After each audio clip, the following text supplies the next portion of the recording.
stated, man, I felt like the meeting wasn't going to go as well. They weren't going to get everything that they wanted. Hence that this meeting sounded like it went south.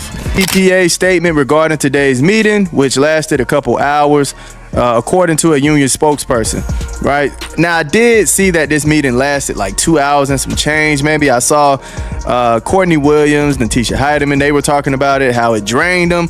I think they had to go to the orange carpet. The CBA meeting in Indiana didn't just go off the rails, it exploded. Nobody expected the chaos that unfolded behind those doors. Tensions spiked, tempers snapped, and the room turned into a pressure cooker on the verge of detonation. Players stormed out. Executives froze like they'd just seen a ghost. This wasn't a discussion. It was a full-scale implosion. So what went down in that room to trigger a meltdown of this magnitude? And why has the internet shifted into full-on conspiracy mode overnight? Buckle up. Whatever ignited in Indiana is about to send shockwaves through the entire league. CBA meeting that is taking place on Thursday in Indianapolis between the WNBA Players Union and the owners and WNBA leadership coming. This is huge news for what could be a make or break when it comes to the new CBA for the players. And some of the news that we have seen of late has not really been too favorable towards the players.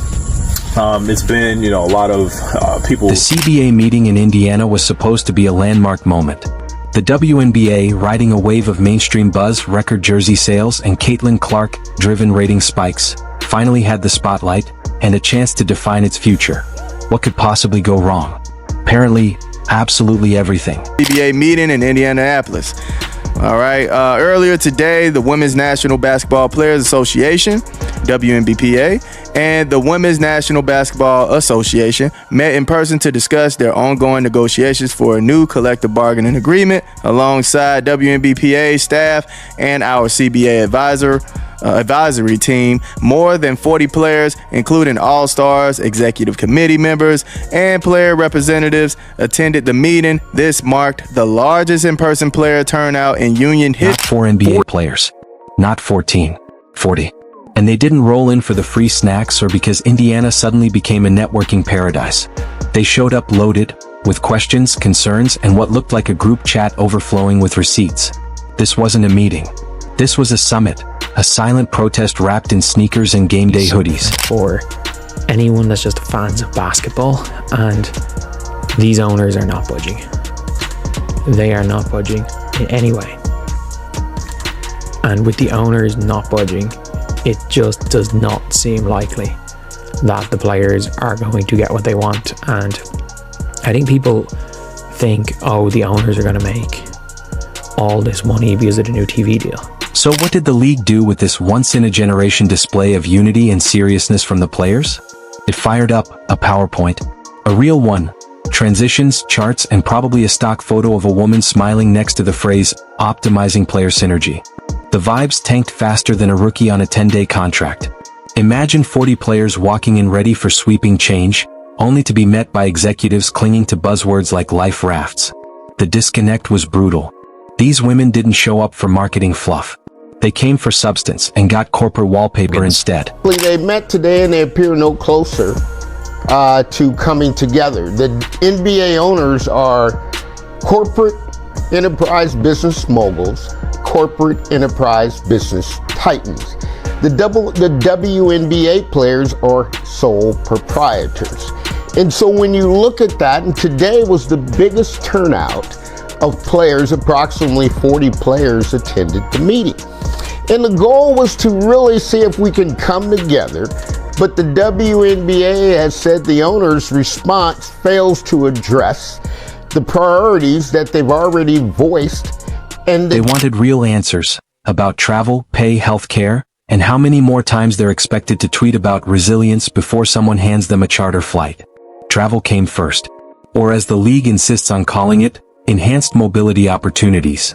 Translation: you're still flying commercial, but we'll do our best not to seat you between a screaming toddler and a guy unwrapping a tuna sandwich at 7 a.m. Of course the players brought it up. They're the ones limping from gate A15 to gate C99 with tight knees, heavy bags, and a back-to-back looming. And what did the league offer in return? A foggy promise about phased implementation and logistics assessments. You know it's bad when an entire room of pro athletes rolls their eyes so hard it briefly dims the lights. Then came the pay structure. Players wanted transparency, equity, and maybe, just maybe, a salary that doesn't require a winter shift in Turkey or a side hustle selling protein powder on Instagram. What they got instead? A labyrinth of performance incentive flowcharts that looked suspiciously like the back of a cereal box. Somewhere in the middle of it, an executive muttered something about merit-based allocations. And that's reportedly when the first player stood up and said, Nope. The WNBPA, that is the Players Association, and the WNBA met today for CBA negotiations.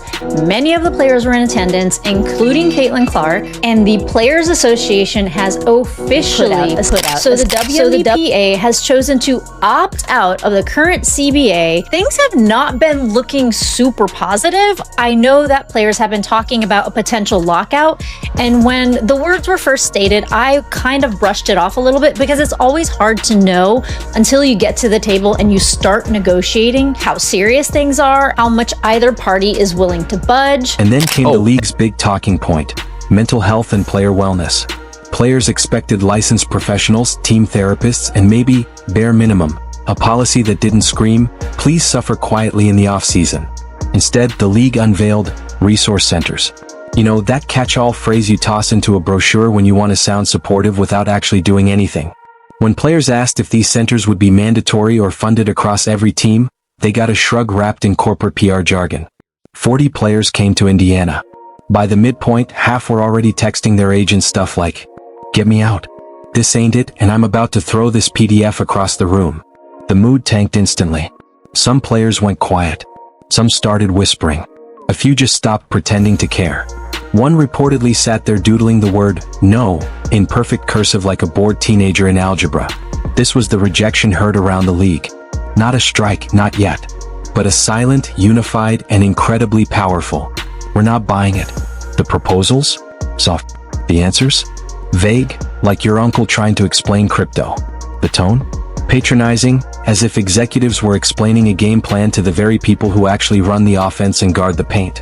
Now, Caitlin Clark has announced that she is going to be out for the All-Star game. She made a statement today to save people the time of waiting for the WNBA to make the announcement tomorrow at 7:30 that she would not be competing in the three-point contest or in the All-Star game this weekend. This is obviously a huge blow for the WNBA. And then came the biggest buzzkill of the entire day, revenue sharing.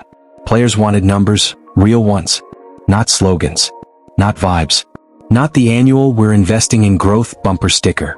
What they got instead was a long, meandering monologue about growth potential, future opportunities, and, somehow, NFTs, because nothing says we value your labor like sprinkling in obsolete blockchain jargon no one asked for. But it wasn't just about money. It was about dignity. About not covering your own Uber to the airport because the team bus dipped early. About not stretching on hotel conference room carpet because the gym got bumped by a wedding party. About not watching the NBA get multi-million-dollar media campaigns while you're editing your own highlight reel in Canva at midnight. Those 40 players walking into Indiana? That was a message. Their collective rejection? Even louder. This wasn't a handful of frustrated players whispering over dinner. This was a full-fledged internal uprising. The league thought it was hosting a meeting. The players were staging a reckoning. And social media? Carnage. Within hours, cryptic tweets started dropping. Interesting day. Do better. Not impressed. Fans caught the vibe instantly. Reddit threads ignited. TikToks popped up with dramatic reenactments. Memes exploded, including one with a player face-palming beside the caption. When they call it a negotiation but bring you a TED Talk.